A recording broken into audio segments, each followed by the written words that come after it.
Bonjour.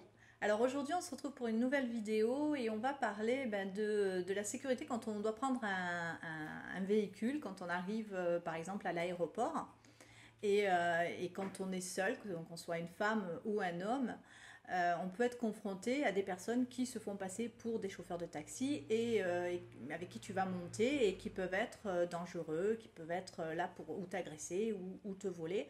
Et donc, nous, on va te conseiller, quand tu arrives, que ce soit à l'aéroport ou à un lieu où tu dois prendre un transport public comme ça, de prendre, déjà de faire appel à un taxi officiel. Alors, par exemple, quand tu arrives à l'aéroport, tu vas avoir des panneaux où ça va être indiqué, les taxis qui sont le taxi qui est officiel, qui est conseillé par le pays, le gouvernement dans lequel tu te trouves. Et donc, tu vas t'adresser à ce chauffeur-là, enfin, à cette compagnie-là de chauffeurs. L'avantage, c'est que tu as aussi parfois des applications, je Oui, crois, c'est hein, plusieurs selon les pays maintenant, pays, de plus en voilà. plus de pays où Tu as tu as au les fur et à applications mesure des officielles. applications officielles. Et l'avantage, c'est que quand tu vas monter avec ce chauffeur, toute la course est suivie. On sait que tu es monté avec ce chauffeur, on sait que tu as pris cette direction-là.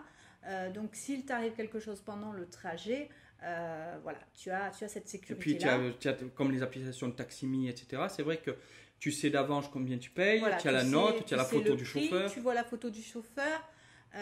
Donc voilà, tu Il n'y sais a tout aucune mauvaise d'avance, il n'y a surprise. aucune mauvaise surprise. On va pas te dire après quand tu as fini ta course, vous me devez tant.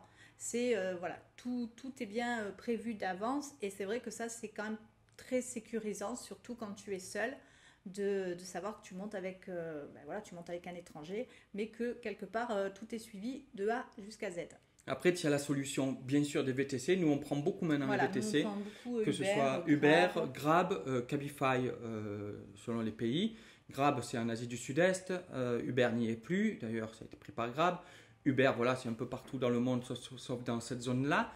Et ce qui est top, par exemple, Grab a rajouté un bouton d'urgence qui peut même être déclenché en automatique si c'est un comportement suspect, par exemple de la part du chauffeur qui fait nuit et qui se détourne du trajet normal. Il peut y avoir un système d'alerte automatique pour te sécuriser. Et puis sinon, tu as un bouton d'urgence sur l'application. Quand tu es transporté par le chauffeur, tu vas dans le menu et tu as un bouton que tu appuies et qui va alerter par exemple tes proches. Tu peux mettre tes proches, qui va alerter la police et qui va alerter Grab d'un comportement qui n'est pas normal. Tout ça, c'est sécurisant parce que ça enregistre tes dernières positions, etc. Donc, étant donné que même le chauffeur sait qu'il est surveillé, voilà, on parle sans être parano. C'est justement le principe des fiches sécurité et sérénité en voyage qu'on te présente.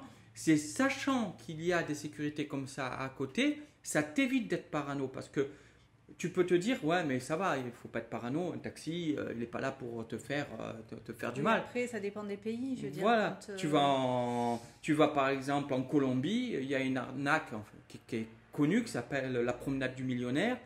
Et c'est ça, c'est le taxi, donc un faux taxi, ou même des fois un vrai taxi ou un vrai taxi volé, etc. T'emporte et il te fait faire le tour de tous les ATM pour te faire vider la carte et puis acheter aussi, il va utiliser ta carte aussi pour acheter l'essence, pour acheter du matériel, etc. Enfin, jusqu'à ce que tu sois complètement, la carte soit vidée. Ça peut durer une demi-heure, ça peut durer une demi-journée. Si tu résistes pas, en général, il n'y a pas de violence. Mais si tu résistes, que tu veux pas donner ton code de la carte, bien là, par contre, il y a des cas de torture et même des cas de mort. Donc, bien sûr, dans certains cas, ça peut être plus dangereux que d'autres. Mais même le principe, il est que comme tu sais que tu prends les précautions, tu peux être serein parce que tu prends pas de risque tout simplement. Tu prends pas un taxi que tu connais pas, tu prends pas un système, voilà, quelqu'un que tu te dis, j'arrive à l'aéroport, il y a telle voiture qui s'arrête qui me propose de m'amener. Non, tu utilises les applications officielles, que ce soit de taxi ou de VTC. Uber, le système là dont je parle de bouton d'alerte, Uber, c'est installé aux États-Unis, c'est pas encore installé partout dans le monde. Ça serait bien que ça le soit parce que voilà, ça a été testé en Inde aussi. En Inde, c'était le premier endroit où ça a été testé par Uber. Ce système, c'était quand c'était en Inde qu'ils avaient mis ça. Ça a bien marché, donc ils l'ont développé aux États-Unis. Là, ça devrait arriver un peu partout dans le monde. Et c'est bien pratique parce que voilà, dès que tu as le moindre doute, tu lances une alerte et tu es comme ça. Voilà, tu dis où tu es, avec quel chauffeur, etc., etc. Donc, s'il y avait n'importe quoi, on te retrouverait facilement. l'idéal, c'est aussi que quand tu montes à bord du véhicule, tu surveilles ton trajet. Donc, si tu vois qu'il se passe quelque chose C'est qui pour n'est ça qu'aussi pas on a très une clair, application GPS aussi avec. voilà.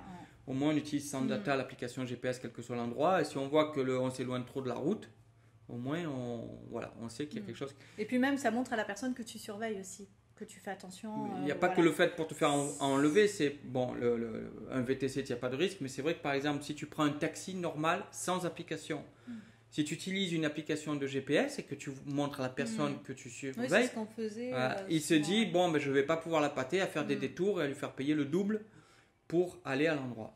Oui, parce que tu montres que tu surveilles quand même le trajet, que s'il tourne dans une autre direction, ben, tu peux lui demander pourquoi il tourne dans cette direction, alors que de l'autre côté, c'était possible aussi. Donc voilà, c'est vrai de montrer quand même qu'on est un peu à l'affût de ce qui se passe. Qu'on n'est pas trop des gogos. Voilà, qu'on n'est pas des proies trop faciles.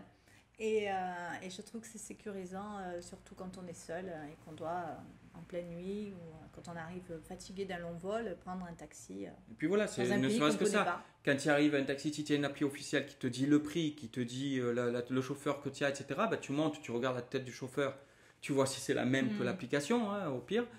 Et au moins, voilà, tu es tranquille, tu peux te détendre parce que tu vas à bon port et que tu sais combien tu as payé. Tandis que, honnêtement, c'est arrivé à beaucoup d'entre vous, certainement, de prendre un taxi et de te dire, bon, pourvu que ça ne me coûte pas...